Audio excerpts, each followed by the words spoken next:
they have the Hindu phobia, and that is why time and again they want to malalign the image of the Sabarimala. And 90 days, that is 3 months, is an ample amount of time to.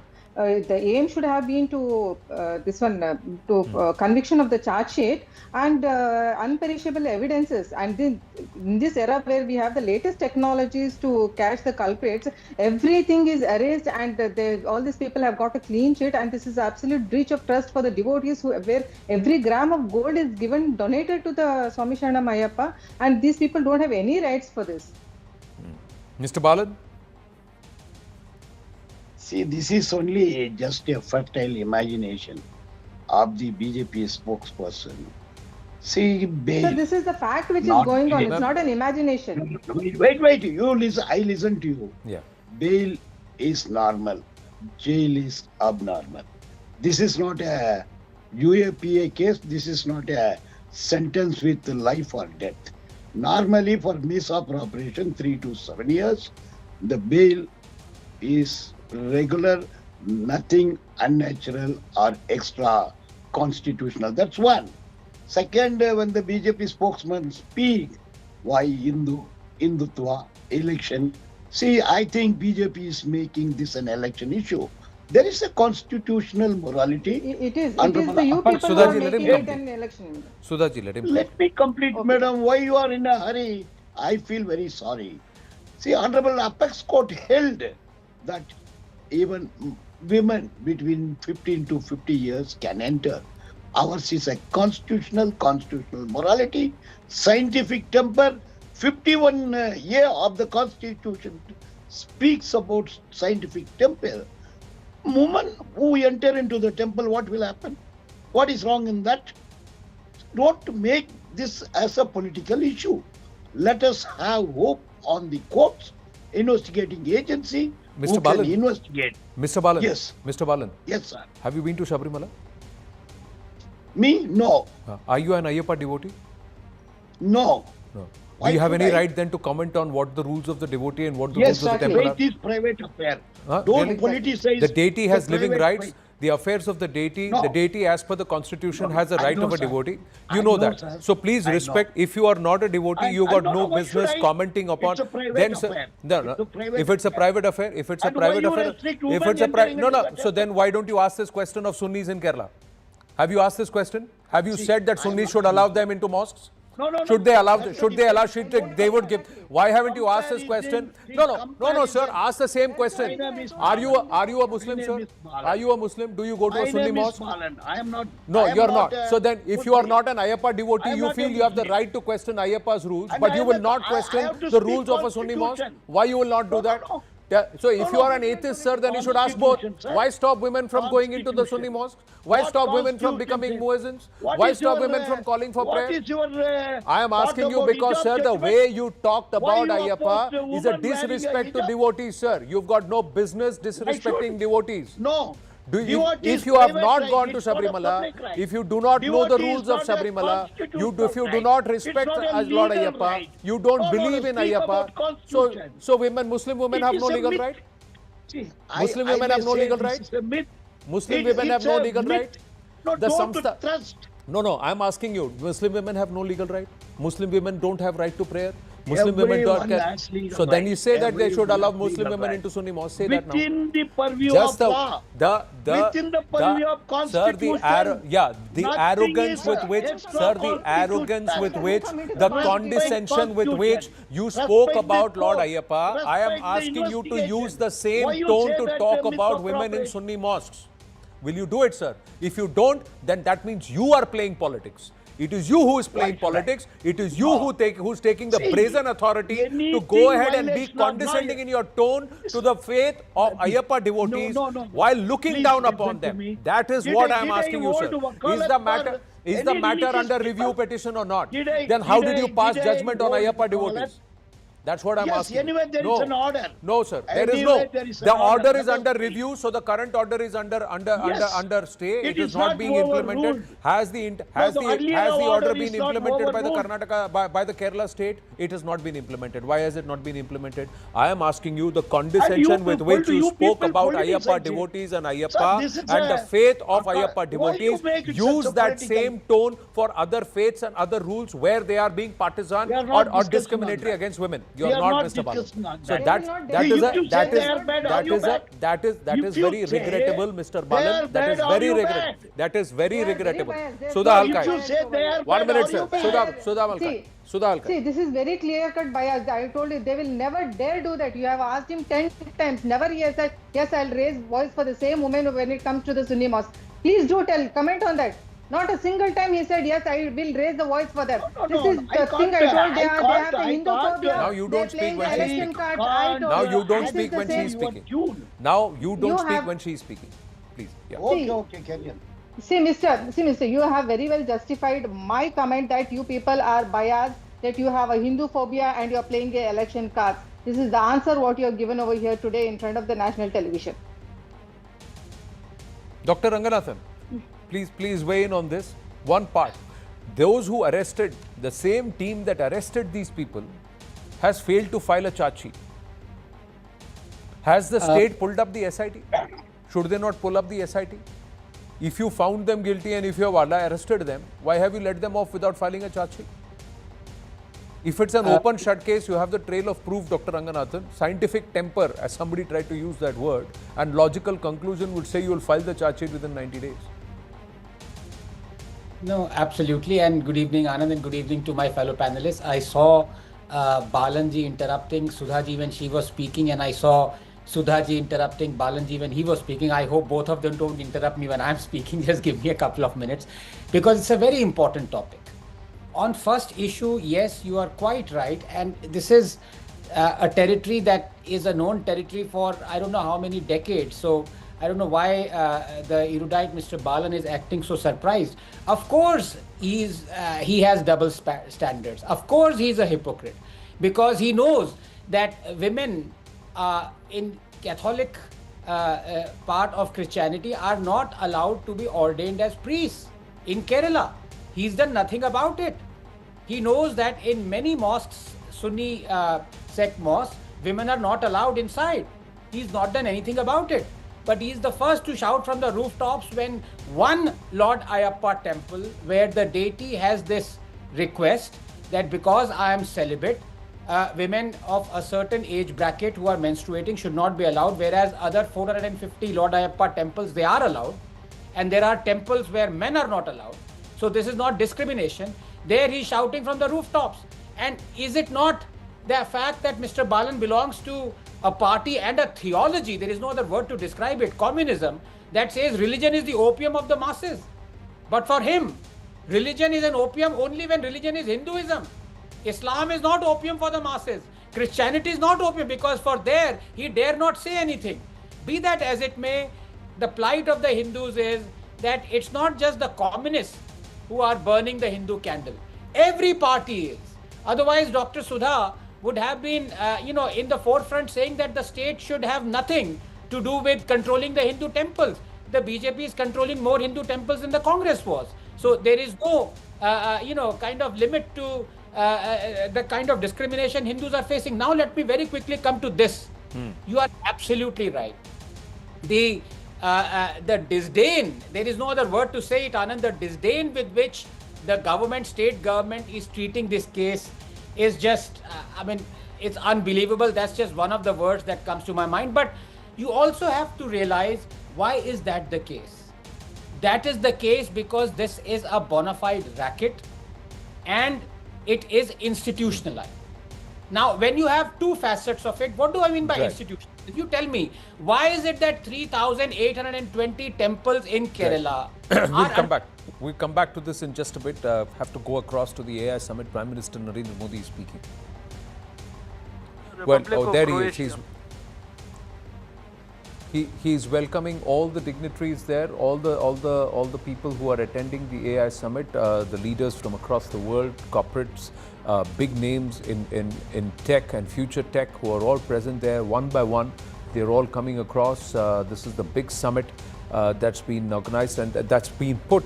That says that it puts Bharat at the forefront and perhaps right at the center of building technology for the future for the world. So Bharat very heavily in the AI game, moving out of those pictures, and then those are some of those pictures coming in. Top leaders who also had a one-on-one meeting, including Sundar Pichai of Google and some of the others. We are also waiting to see what their responses and what their commitments are towards promoting innovation and also AI-generated technology and AI-generated manufacturing or AI-driven manufacturing in Bharat in the coming years. Many commitments, many conversations about the potential of AI have been made. But these are the pictures of as Prime Minister Narendra Modi welcomes global leaders at the Bharat Mandapam for the summit. There are nations, over 20 world leaders who are attending this AI Impact Summit in the national capital.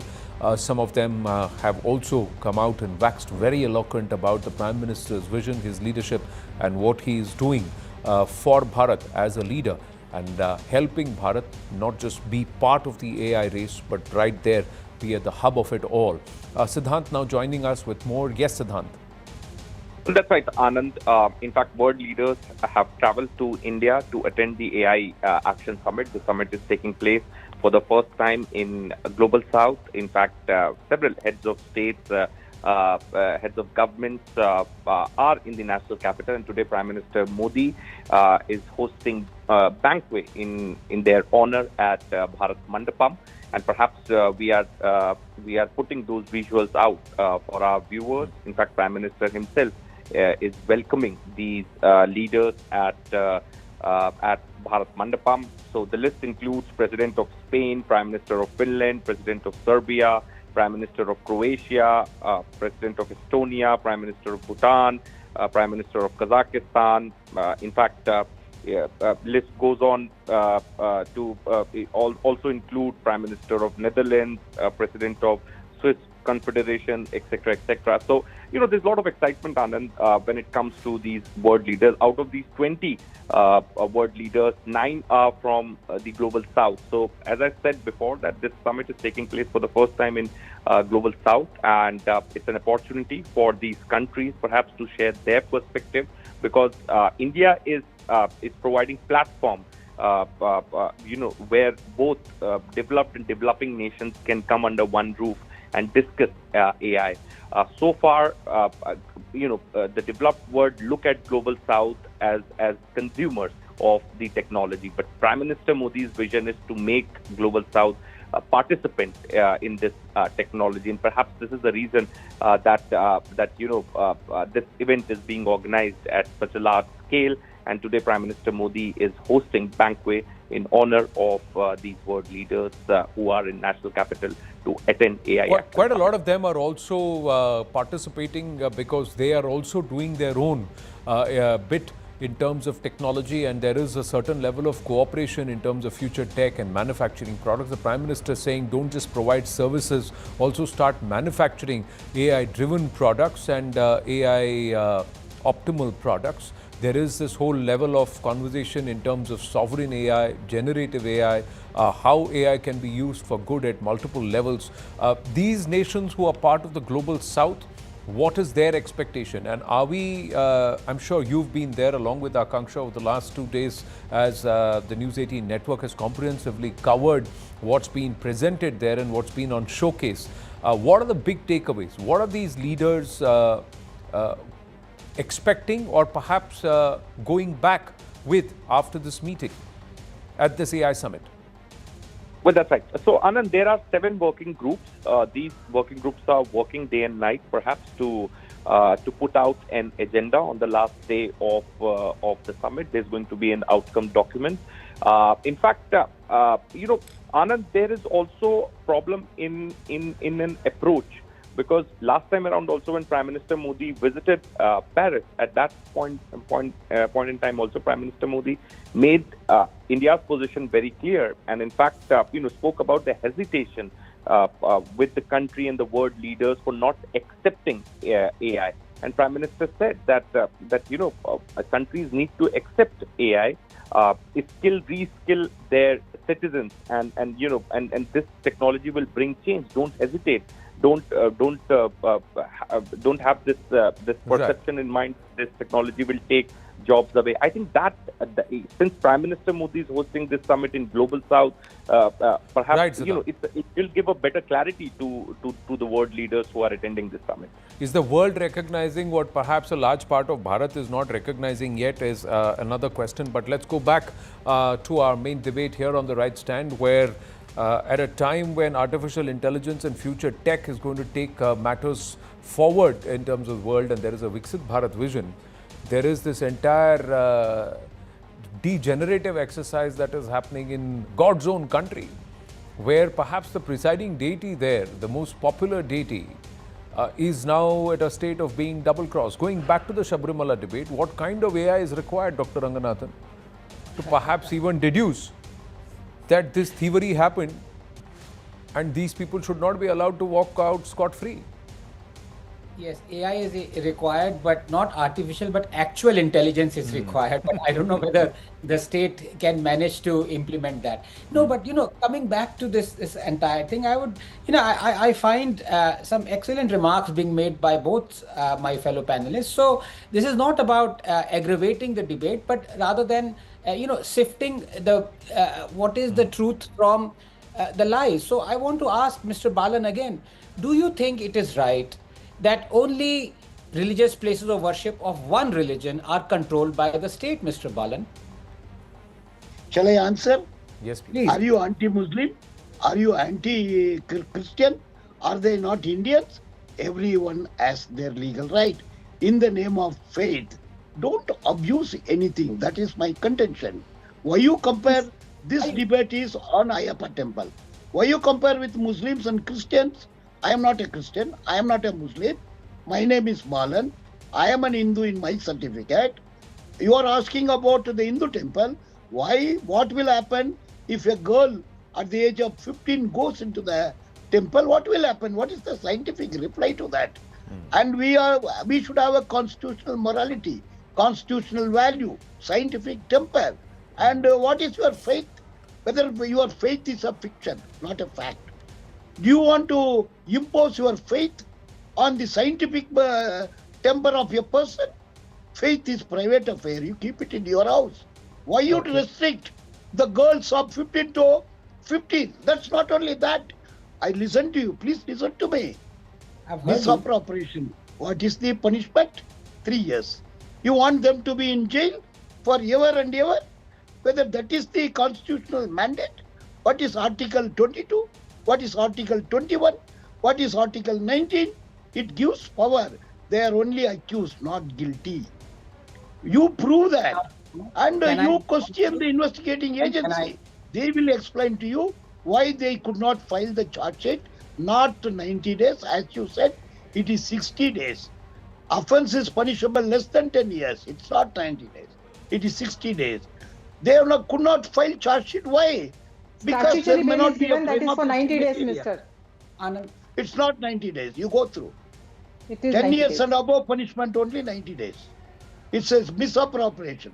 Theft not punishable with more than 10 years. Okay, and 60 days. Why they have not filed charge sheet? Why you blame? Not even 60 days, why sir. You they have blame? not filed charge sheet in 90 days. Arrest happened in October. We are sitting in February right now. Okay. So you can make the calculation. This is not Mr. Balan, now you please yield. Mr. Mr. Balan, please yield. You've said a lot of things, sir, where my simple point is, just because your name is Balan doesn't mean you are a Hindu. Just because your name is Balan doesn't mean you are a devotee of Ayyappa. Just because I am not a devotee of Ayyappa. Then you don't know the rules. Then you should know this very, very well. That the individual faith of every person, every deity is different. Then you should have also decided that the same constitution allows a person to practice and their faith, their religion, their with the right. It is not imposed on anybody. It is not imposed on anybody. It is not imposed on anybody. It is not imposed on anybody. Where is your rash? Mr. Balan, please don't speak over me. Mr. Balan, please don't speak over me. The rule that applies to you applies to everyone else. If you don't want anybody speaking over you, you don't speak over me. You please keep quiet right now. I told you to yield. I told you to yield. And that's when I started speaking. I heard you out completely. So please don't disrespect others. Yes, Dr. Ranganathan. No, I heard Mr. Balan completely, and he was very gentlemanly and nice to have responded to me. I just want to respond on just one aspect of what Mr. Balan said. I take his points humbly, but I want to ask him, when he tells me, a scientist, that one must have scientific temper, I want to ask him, yes, of course must have scientific temper. In that context, do you condemn people who believe the earth was created in 6 days? Do you condemn people who believe in immaculate conception?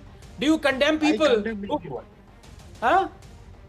I condemn what scientific reasons are there for a woman being objected to go into the Siam house? I am not a religious person. No, do you condemn? I am not a Muslim. I made it very clear. My point is, sir, I don't preach propaganda. My point is, sir, my point is, sir, if you really have the same scientific temper standard for everyone, then why is it that you are castigating only Sabarimala?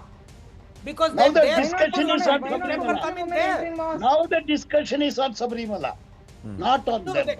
Even in the case of Sabarimala, even in the case of Sabarimala, sir, the right of the deity has been mandated and given because the deity has living rights. It is the deity's house.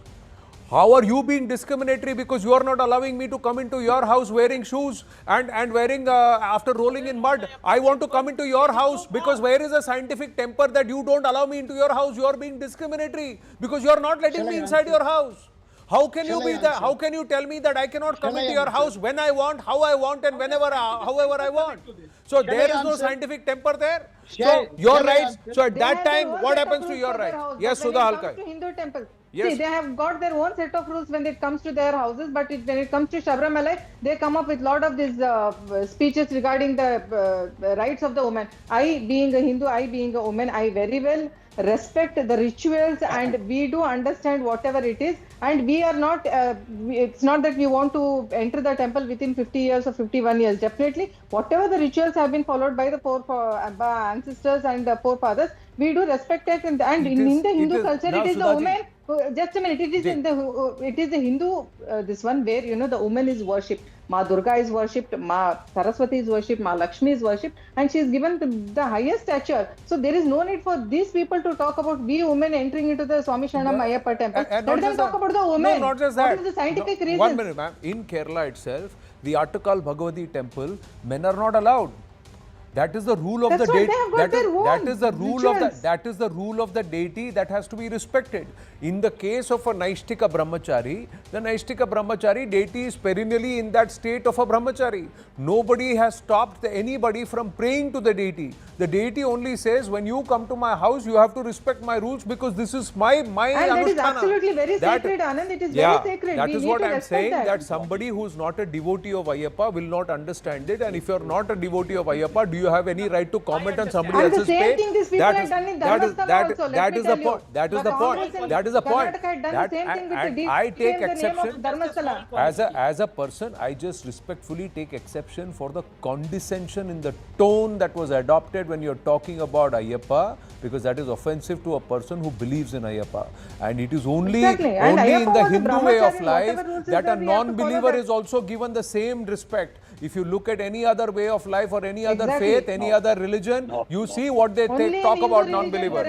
What they talk about non-believers. So let's just park it there. I have to wind up for the moment. I have to move on to the next one. Thank you very much. Sudha Halkai stays on with us. Mr. Balan, thank you very much. Dr. Ranganathan stays on with us. Just from Kerala into neighbouring Karnataka, viewers, where a fresh controversy has hit the state. The BJP has accused the Congress party of and the government there of illegally sanctioning government land at throwaway prices in 31 locations to build Congress bhavans. The BJP has alleged that most of these lands were civic amenity sites that were not supposed to be allocated for the construction of political party offices. and have further alleged that the state cabinet had approved the allocation of such sites as the officials concerned had raised objection to their allotment, citing procedural issues. The deputy chief minister has hit back and said that the BJP also used funds for trust to build properties. Let's listen in to what both the sides had to say. It is totally illegal. Even they invited Rahul Gandhi, opposition, say he should not come and inaugurate these offices because that is illegal. And almost 50 crore rupees property, they have taken it just for 2 crore rupees. Is it not a loot? If you go to build anything like bhavans on this land, so we will approach the court of law. In Bangalore city, I think at the time of BJP, they have taken more than 100 places in the name of trusts for the various institutions. They have taken it at 50 lakhs, 100 acres, and they have collected through CSR. How many crores of rupees they have collected to CSR? They have misused the power. Well, now, is it another move to please the Gandhis, or is this model very, very similar to the National Herald-like case? Why, we ask? The similarity between the National Herald case and the recent Karnataka land plot loot allegations show undervalued property transfers to entities linked to the Congress party. In the National Herald case, the BJP alleges that the assets of Associated Journals Limited, AJL, worth 2,000 crore were acquired by Young Indian Private Limited for a mere 50 lakh. Similarly, in the Karnataka case, the BJP claims the Congress Bhavan Trust was allocated 24 government plots valued at approximately 50 crore for a mere 2 crore rupees. Both cases involve transferring public or semi-public assets to private trusts or companies controlled by a political party and its leadership. The National Herald assets moved to Young Indian, controlled by the Gandhi family, while the Karnataka plots were transferred to the Congress Bhavan Trust for constructing party offices. The National Herald land was originally allotted at subsidized rates for newspaper publication but was allegedly used for commercial purposes. In Karnataka, the 24 plots were reportedly meant for civic amenities and were instead reassigned for political party offices. The BJP in both instances argues that these transactions were designed to fill the coffers of the Gandhi family or please party high command at the expense of the state exchequer. Dr. Sudha Halkai continues to stay on with us. Sanket Yanagi, political analyst, with us, and we also have Dr. Ranganathan staying on. Thank you very much. My namaste, Sanket ji, Sudha ji, and Dr. Ranganathan, Anand ji. Okay, Sudha Halkai ji. The first point is, D.K. Shivkumar says BJP also made trusts. BJP also acquired land at throwaway prices. So how can you claim that the Congress is doing something wrong? Absolutely no. See, he is giving a false narrative about the BJP. BJP has not done anything like this. Whatever BJP has done, it has given to the institutions where it is given to the much sincere. And I'll tell you, these are the one where they are performing at their best. Take it Akshara Dasoha or the Anna Dasoha, where the present Congress government has failed itself in doing so. They are giving the worst of the education, and the Anna Dasoha is absolutely out of question over here in past 2 to 3 months. What we have seen over here. And Mr. D.K. Shivkumar, we have not used any of this for the BJP offices or anywhere. These have been given to the trust of the education. Let me clarify it first. And Anand, these people, इन लोगों को ना आदत से मजबूत है ये लोग, क्योंकि पहले से भी ये लोग, these people are into this chori factor, and now also they are doing the same thing. Two things they are into it. One is appeasement to one particular community, and one is appeasement to one dynastic family, which they are doing over here. And it's not a fortnight when it was in the news that Siddharamaiah has given 149 cabinet ranks to the Congress workers, which is at the cost of the exchequer of the state, at the hard-earned money of the people of Karnataka. And now this 50 crores, 52 crores of property is being given at 2 crore. That is 5%, mere 5%. And whose money they are going to use? It's again the taxpayers' money is involved over here. And what they are going to do in the Congress office? Again, they are going to work for this particular community. They have come up with a budget where it is favoring to this particular community and the dynasty family over here, because the elections are coming over there in the other states. They want to give in all the money over there, and this is to please Mr. Rahul Gandhi. And this is again for the kurchi ka kissa hai yahan pe, kyunki Siddharamaiah wanted to please all these fellow congressmen, and here D.K. Shivkumar wants to please Rahul Gandhi. That's it. And what is the state of the Karnataka over here? Okay, let Sanket Yanagi answer that. Absolutely, it is derailing since past 20 years. Let Sanket Yanagi answer this. Yes. I appreciate the concern of the BJP spokesperson to protect the government's property. But can they issue a notification or declaration as to how many properties they have allotted during their resign, which is not for the social purposes? This is going on. Sudhaji, so let him speak. Sudhaji, let him speak. He didn't I did not intervene. Yeah, Let let us him go speak. with it. Yeah. So it is not that I am justifying one party or other. All are the same. Alibaba or 40 chores, now 80 chores. So this is one thing. Now if you can think about the accountability of any political party, be it a BJP or Congress, they are one and the same in their particular regime. They keep on justifying their actions, oppose when they are in opposition. What about accountability of the PM case? Can they say something on that? They can't. So likewise, people have lost interest in asking questions to the governments which are in power, especially regarding accountability. And governments are so shameless that they ask accounts about a petty transaction of a common man. They ask so many details, but they don't have the details or explanation they owe to the general man, common man. So this is what is happening everywhere whenever they are in rule, they are in power, and they're shamelessly exploiting the people's right over the property and getting it allocated for their own purpose. So you're not justifying any political party for that move. So you agree what Congress is doing is wrong. It's loot of the public property. Land that belongs to the state or the government. All the successive governments are successors of this interest for their self-goal. Not one or two, I'm not saying this or that. All, including Congress.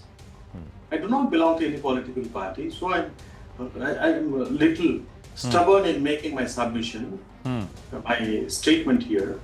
I know tomorrow ED also may knock the doors of mine for having asked about the PM case. I don't care. But so this is all things happening everywhere. And how the legislators are being purchased? Who is spending for their money? They are being placed in a resort, they are traveling, so on and so forth. Vehicles, chartered flights are being arranged. Who is spending? Is it from a political party's account? No. Where is the accountability for those transportation? Nobody knows. Nobody asks. The one who asks would be in trouble. See, in this case, in terms of the chartered flights and all of that, there is a certain accountability. Either the party or a donor or some particular corporate entity is involved. I'm not saying, but that's not relevant to this conversation, where land belonging to the public has been undervalued to the time that it's only 5% of the actual value, and it's being appropriated. And this is being done brazenly by the Congress party, while the BJP is turning around and saying, we have not built our offices on government land. We have taken that land at a subsidized rate, maybe less than market rate, but given it to other entities for running charitable or religious institutions. That's their argument. Sudha Halkai, please respond, and then I'll come to you, Dr. Ranganathan. See, first of all, our BJP offices are not built on the government lands, nor we have taken the money, any subsidy from the government, okay? We have absolutely not involved the government over here for the BJP offices, wherein 100 offices, I repeat, 100 offices are being made by DK Shivakumar in all the talukas, in all the mandals, in all the districts. What justification are they going to give? Take it only in Chikballapur, one example I'll give. The land owns, it is around 4 crore 80 lakhs, and they have bought it only for 20 lakhs. Imagine the cost price what they're quoting over here. And what about the SCP and STP funds? 38,000 crores. I repeat, 38,000 crores have been misutilized for the guarantees. No houses have been built for the poor till date. On the Ganga Jal Yojana also has been not done. And when there is landslide in the Vainadu, the Siddaramaiah Chief Minister, he donates money, houses, and he gets 100 houses constructed over there. Where at the same time in Karnataka, so many floods have taken place in Kalyana, Karnataka only. The people have not looked back to those farmers in their bad state of affairs. Is this not appeasement politics to one particular community and to one particular dynasty family? BJP we have never done that. You take it on records. None of the so many offices have not been taken by from the government fund nor from the government land. Right. No ways. Right. Dr. Ranganathan. Thank you, Anand. I won't be more than a minute because I think, first of all, can I please applaud Sanket ji for being absolutely brutally right. This tutu mama that usually happens between BJP and the Congress is that you are doing this, and then Congress says, well, you did the same. He's absolutely right. Ultimately, the loser, as he rightly puts it, is the common citizen that is paying tax. Now, you talked about National Herald case. Yes, you are right. But there is a slight difference. And let me detail very briefly by way of analogy what the National Herald case was, because you gave the specifics. It might not be very clear. So let me, in a very light-hearted way, try and tell you, what that National Herald. But by the way, the fact of the matter is that the BJP spokesperson, with due respect to her, is wrong about whether the BJP-led government under Chief Minister Bomai, in fact, allotted government land. Yes, it did, for the construction of at least one BJP office, especially 0.33 acres in Mudho. Okay, one BJP office, you are saying that Ma'am, I did not 100 Congress offices? Now, so one murder is fine, 100 murders are a crime. Is that what you're saying? What about the land which have given for the educational trust? What about the Akshara Daso? What about the Anna Daso which is going on? This is what I mean. Why that tax is not there on the back? Why it is not appreciated, Ranganathan? I know, with due respect to you, because what has to be appreciated, it has to be appreciated. When the government is not performing its duty over here today in Karnataka. Okay, so the nine ones that were given for charitable causes, for seers, mathas and all are appreciated. But that one that was given for building a BJP office is not appreciated. Let's ignore the corruption, because the government is doing a lot of good things as well. That's what you mean. Let's ignore the corruption. See, it is not corruption. No, Ranganathan. I'm not saying, it is taken not at this cost what these people have taken. We have given all the amicable cost what we have to pay for the government, and it is built on the trust money. This is not like Congress government which is looting. See, it's been more than 7 decades, these people are looting, and abhi in logon ka pardafash ho raha hai, to everything, because of the past 10 years, in logon ka pardafash ho raha hai. We'll get into the numbers. You are saying the land was acquired at market price, it was not acquired at subsidized price, and the construction was done by the trust at the cost of the trust. In this case, Dr. Ranganathan, what is happening is the land is being picked up at throwaway prices. Now, you and me can't even get 100 square feet of this particular land at that kind of price. We can't even dream of it. That's what the Congress is acquiring, and that's why the similarity between how it acquired or Young Indian acquired Associate Generals. Yes, so just to finish that point, because the doctor interrupted me. I'm sure she didn't mean to. But at some places, 1 lakh is being given for one. Okay, Sudhaji, please yield. Let him complete. Yeah. Sudhaji, please. This is very unbecoming of you. Please carry on. Sorry. Thank you. No problem at all. Look, Anand, let us say you run into debt, and I, being your great friend, I say, well, I am going to lend you 90 crores and you accept it. Except that 90 crore is not enough for you to cover your debt. So then I come along and say, well, what happens is that I buy your debt and I buy your media house as well for 50 lakhs. That essentially is the National Herald case. It is as open and shut as any case I have seen, be that as it may. There are legal, it's in the court, so let the courts decide. But out here, the matter is different. Out here, I would say the chicanery is not there, because it is brazen. You have land and you have artificially deflated the price of the land so that it can be given away to your party. So this is even more open and shut than the National Herald case. That is the difference I wanted to highlight. Got it. Now there is no chicanery, this is brazenness. But the point is that will somebody go to court to get a stay and stop the government from taking away public land without actually giving the due, the price that is due? Take it, pay the 50 crores and then take these lands. If not, then you should not acquire these places and build these Kong Bhavans. Now, whether the BJP just plays politics or does somebody move court, we'll have to wait and watch.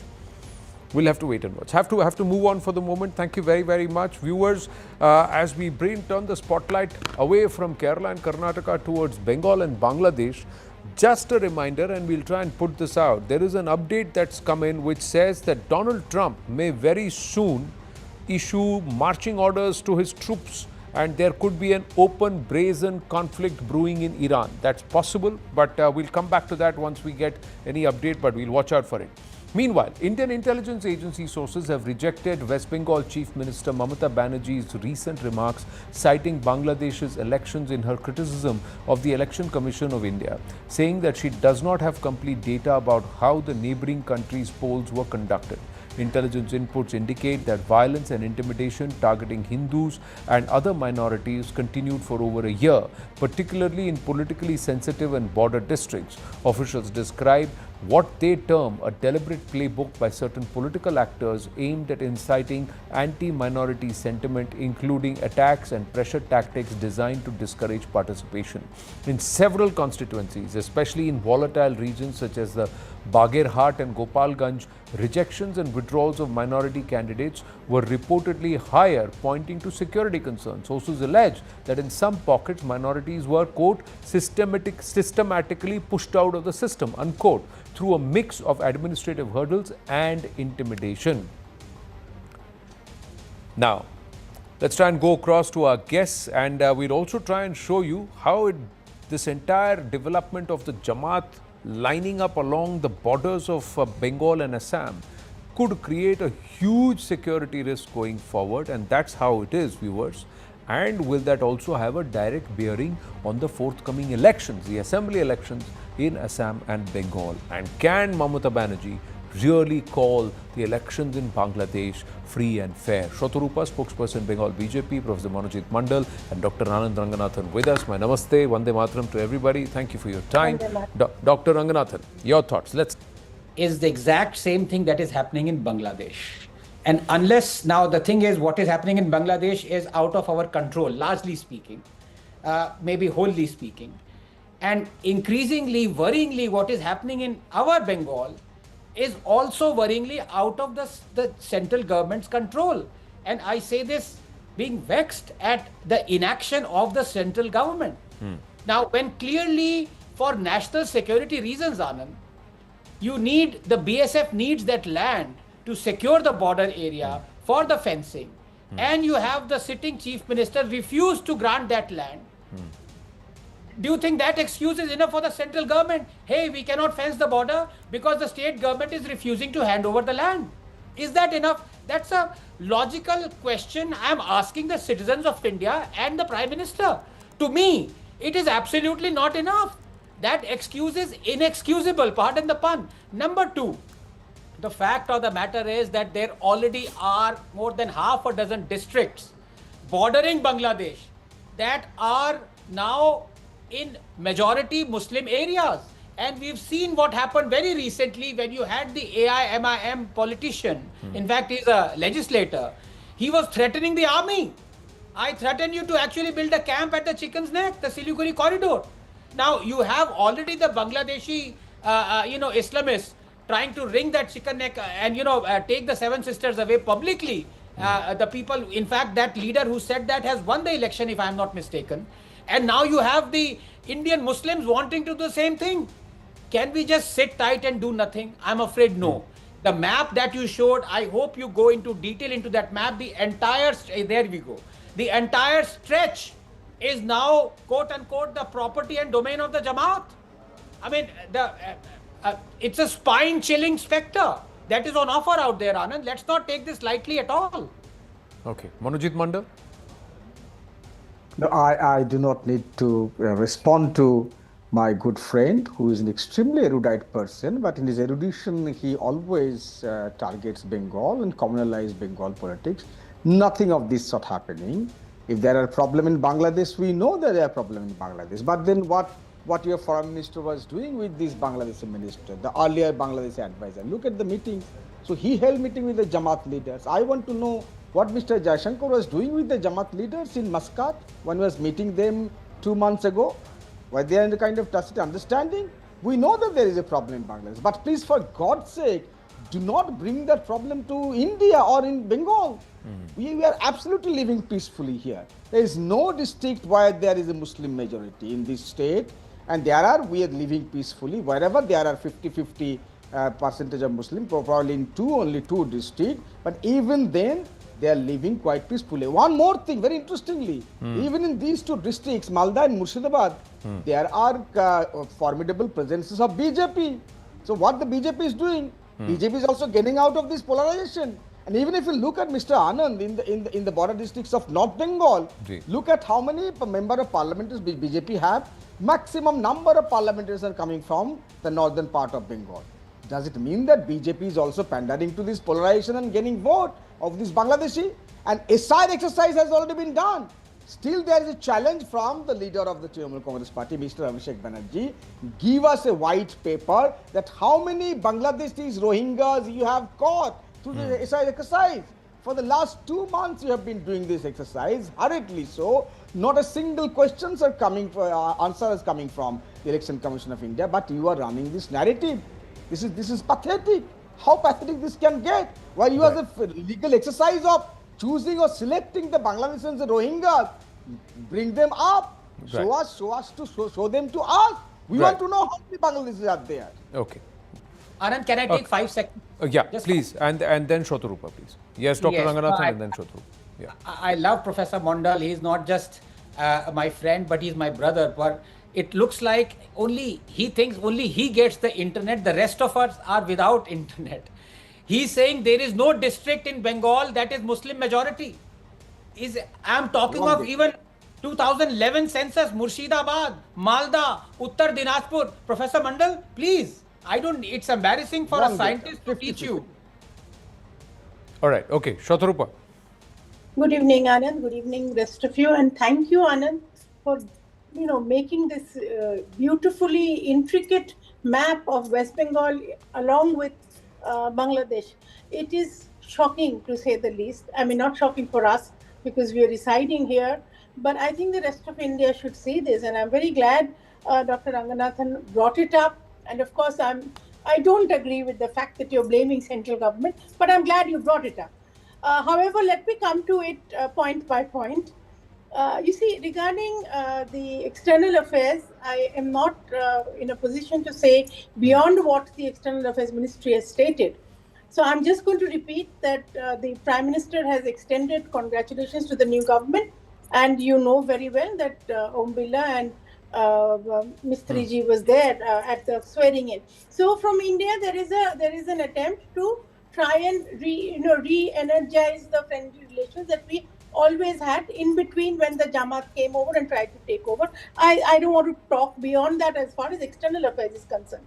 Now, as far as West Bengal in relation to Bangladesh is concerned, you will remember, Anand, when the Honorable Home Minister was in West Bengal very recently, in response to certain questions asked by the media, he very categorically said, number one, if BSF has been lax, why has not the Chief Minister written to the Home Ministry pointing out that there are loopholes here? Number two, he said, what was the local police doing? After all, when the infiltrators come and they, kind of set up nest nearby, it is up to the local resident of West Bengal of India to point out that here is somebody in my locality who I don't really recognize, and what is the person doing there? But in contrary, West Bengal government has very systematically enacted a planned change of demography right along these states which you have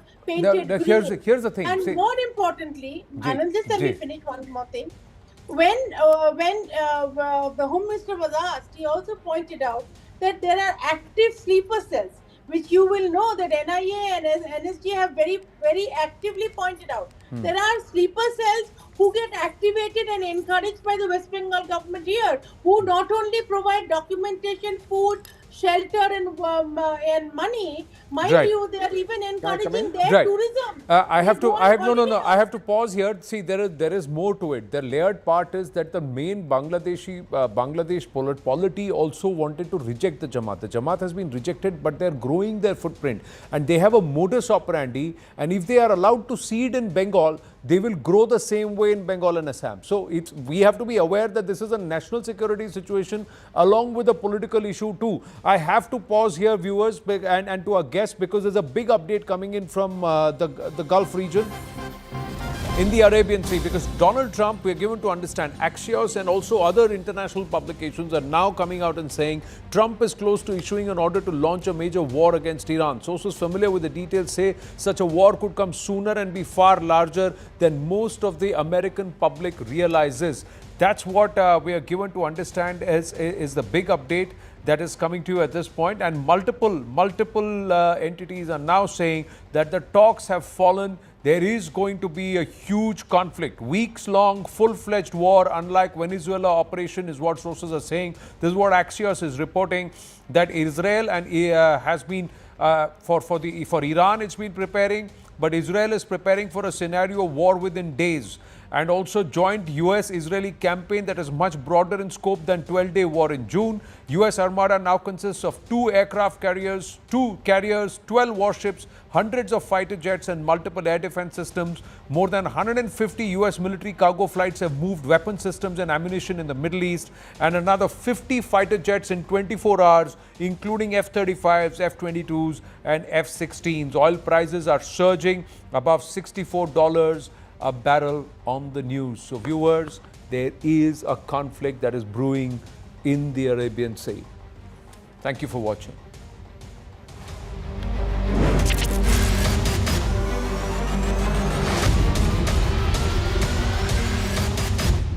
Moving on now, it's day 3 of the Artificial Intelligence Impact Summit here in India, and there is some global engagement, an intense one at that we're seeing. World leaders have gathered here in India's national capital to discuss the future of artificial intelligence, its economic impact and how it can reach the last man on ground.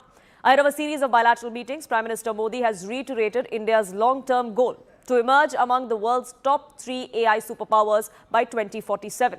My colleagues have been getting us the voices from on ground, all the stakeholders who are congregating here in the national capital. In fact, my colleague Simran got us this latest from the Geo stall at the Expo. When learning and technology come together, a result of this nature is formed. I am here at the Geo Shiksha Center, where exactly the future of using AI into the classroom is here. Not just learning through the chat GPT or any other models, but what we have here is a technology that is going to transform the way our teachers interact with the students, they teach the lessons, and how the students inside the classroom actually adapt to that learning module. So much so that now it is set to also replace the heavy school bags and the load of the teachers as well. Also that manner in which teachers are going to be assisted with the use of AI. Right now, what you can see is a classic example of how AI-powered Geo Shiksha classroom looks like. This is a digital screen that is going to be replacing the regular conventional chalkboards and whiteboards that we have in our classrooms at many schools across the country. And through this very interactive screen, which is going to be the one-step view of these students, teacher is going to be speaking to the students. And this screen that we have on our, in fact, camera right now is going to be also used with the intelligence of how the teacher wants to actually give the instructions to students and for the chapters. Well, is India on track to be in the global powerhouse of artificial intelligence? Is India right on track? Well, there is a mission and the government is working towards it. But how is the world looking at India's contribution and this conversation that is centered around India and this particular AI summit? Well, CNN News 18's Rahul Shishankar spoke with the president of Serbia, and this is what he had to say. I want to ask you, in your view, has Narendra Modi done, what has he done differently to turn India into a decisive global voice? I can define it with 3 items. Number 1, and don't underestimate that. People always want to underestimate it, to even diminish it from time to time because it's about someone else. He is, number 1, a very charismatic and hard-working leader. He is the leader that is well known all over the world, in every single country in the world. India became visible because of him. He is overwhelmingly present and dominant in all different, as I already said, parts of the world. That's number one. Number two, he insisted and he defined a foreign policy of India, of a country or subcontinent, name it you want, in a way you want, as independent and sovereign. Strategic autonomy. Yes, in creating and making its own decisions. It means when you speak to Narendra Modi, you speak to him and to Indian people and to Indian state without being influenced from some other powers, from some other mighty centers or whatever. And number three, he successfully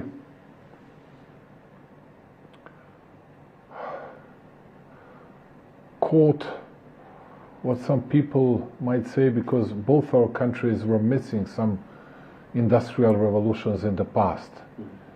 He was catching up, and not only that, he contributed to India's big progress in not only overall economy, but in specific areas like IT sector, digitized economy, AI industry.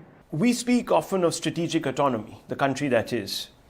And as a European leader navigating intense geopolitical pressure yourself, because you've adopted the same policy, do you see merit in that doctrine?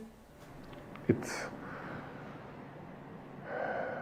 you know, what I saw not only in Narendra Modi's political behavior, but what I saw in his eyes, I met him in 2017 in Gujarat, Ahmedabad. I was visiting there. It was a very special conference.